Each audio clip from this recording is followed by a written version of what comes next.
सब्जी वाला रहता था। उसके 3 बेटे थे और 1 बेटी, लेकिन वो किसी काम के नहीं थे। ना ही पढ़ने लिखने में अच्छे थे और ना ही हरिया की मदद करते। बूढ़ा हरिया बेचारा रोज सुबह खेतों में काम करता और सब्जियां बेचने भी खुद ही जाता और पूरा दिन मेहनत करता।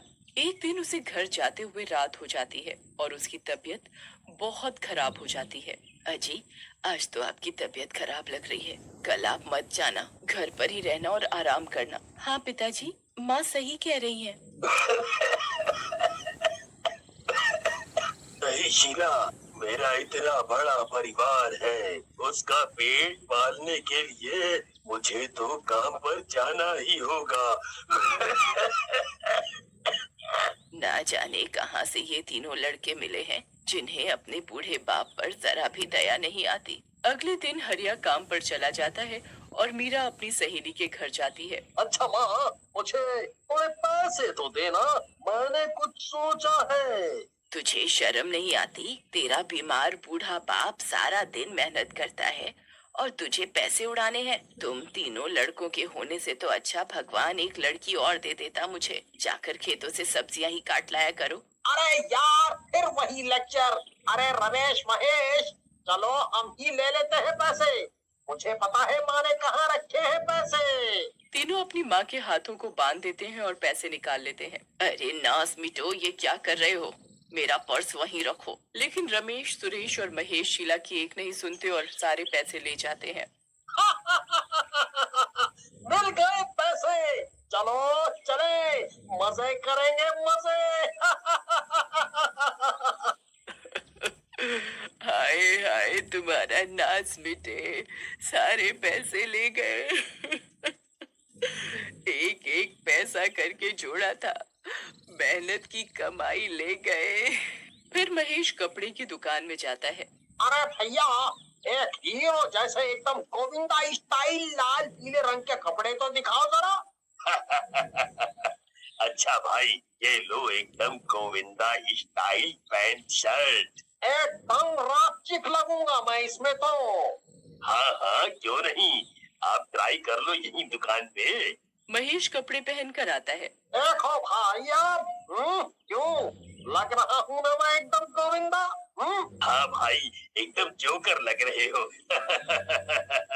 क्या क्या कहा? हाँ भाई, लग रहे हो एकदम गोविंदा लग रहे हो। हाँ हाँ। अरे भाई, एकदम मस्त चश्मा दिखाओ, इसमें मैं एकदम हीरो लगूं। हाँ हाँ, क्यों नहीं, ये ले लो भाई साहब। तीनों पैसों को महंगे कपड़े और महंगे महंगे सामान लेकर उड़ाने में लगे होते हैं और वहीं दूसरी ओर बीमार हरिया काम से लौटता है। अजी, आज आप इतनी देर से क्यों आए हो? मेरे हाथ खोलो जल्दी। अरे ये किसने किया और मैं क्या करता?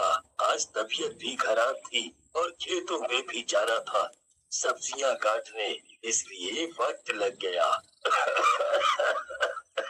अरे, हमारे तीनों नाकारा निकम्मे बेटों ने मुझे बांध दिया और हमारी सारी मेहनत की कमाई ले गए जी। मीरा भी घर पर नहीं थी। अरे नहीं, क्या कहा? घर में जवान बहन बैठी है और इनको उसकी भी कोई चिंता नहीं। मैं उसी के लिए ये पैसे जोड़ रहा था।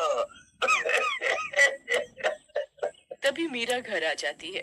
अरे पिताजी, आप ठीक तो है ना? क्या हुआ माँ? शीला सारी बात मीरा को बताती है, जिसे सुनकर मीरा को बहुत गुस्सा आता है। आज मैं इन तीनों को नहीं छोड़ूंगी। इन्हें पिताजी की बिल्कुल चिंता नहीं। थोड़ी देर में तीनों आ जाते हैं। तुम तीनों को शर्म नहीं आती? सारे पैसे वापस करो और आज तुम्हें कोई खाना नहीं मिलेगा। अरे गधों, कहाँ गए थे? लाओ पैसे वापस करो। ए मीरा की बच्ची, दादा मैडम मत बन, जो बैठ और खाना तो आज चाहिए भी नहीं। आज तो बढ़िया खाना खाया है हम तीनों ने, चिकन बिरयानी, गुलाब जामुन, हाय हाय हाय हाय, माँ कसम मजा आ गया। और ये देख, मस्त कपड़े। सही कहा भाई महेश, रोज रोज वही दाल रोटी खा खा कर मजा नहीं आ रहा था। मेरे पेट में तो ताल का तालाब बन गया था। आज तो मजा ही आ गया। सारे पैसे उड़ा दिए। हे भगवान, ये कैसे लड़के दिए हैं? इनको सद्बुद्धि दे प्रभु। मैं क्या करूं, क्या करूं? सारी रात हरिया को नींद नहीं आती और वो सोचता है कि अब मैं क्या करूं। तभी मीरा वहां आ जाती है। पिताजी, इन मुश्टंडों को सुधारने की और अपने खेत जल्दी से जुतवाने की एक तरकीब है मेरे पास। फिर वो हरिया के कान में तरकीब बताती है। वाह बेटे वाह, क्या तरकीब बताई है। वाह वाह।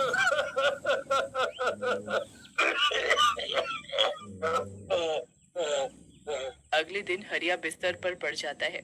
अरे, ये क्या हुआ जी आपको? अरे भाइयों, देखो पिताजी को क्या हुआ, जल्दी आओ। अरे पिताजी क्या हुआ? आप आज काम पर नहीं गए? अरे बेटा, मेरी तबीयत बहुत खराब है। मुझे लगता है अब मैं ज्यादा दिन नहीं बचूंगा। अरे ये क्या कह रहे हो पिताजी? फिर हमारे सपनों का क्या होगा? हाँ, मैं तो गोविंदा भी नहीं बन पाऊंगा। ऐसा मत बोलो पिताजी।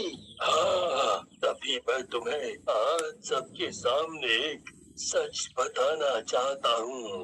मैंने बहुत सा सोना तुम तीनों से बचाने के लिए खेतों में गाड़ रखा है, लेकिन अब मैं बूढ़ा हो गया हूँ और मुझे याद नहीं कि वो सोना मैंने कहाँ गाड़ा था। तुम्हें ढूंढना होगा बेटा, ढूंढना होगा। क्या? वाह पिताजी, आप तो हमारे अमिताभ बच्चन निकले। चलो भाइयों, हम सारे खेतों में ढूंढते हैं और सारा धन और सोना निकाल कर ले आते हैं और फिर अपने सारे सपने उन पैसों से पूरे करेंगे और शहर जाकर ऐश करेंगे, ऐश। फिर वो तीनों अगली सुबह ही खेतों में जाते हैं। अरे भाई, ये तो बहुत बड़ी जमीन है। अब इतने बड़े खेत में कहाँ होगा सोना? अरे भाई, अब क्या कर सकते हैं? मजे करने हैं तो सारे खेत ही खोद डालते हैं। मिल ही जाएगा सोना चांदी हीरे। चलो चलो, जल्दी करो जल्दी। फिर तीनों पूरी लगन से पूरे खेत को खोद डालते हैं और रात हो जाती है। हाँ, हाँ, हाँ, अरे मर गया रे। सारे के सारे खेत खोद डाले, लेकिन पैसा सोना क्या, एक कागज का टुकड़ा ही नहीं मिला यार। अरे मेरी तो कमर ही टूट गई। अरे ये पिताजी कैसे खेतों में काम करते हैं अकेले? अरे यार, चलो पिताजी को ही पूछते हैं कि अब हम क्या करें। फिर तीनों भाई घर आ जाते हैं। अरे पिताजी, खेतों में तो कोई सोना नहीं निकला। आपने तो हमारा पोपट ही बना दिया, पोपट। नहीं नहीं बेटा, ऐसा नहीं है। लेकिन मैं बस एक बात तुम्हें बोलना ही भूल गया।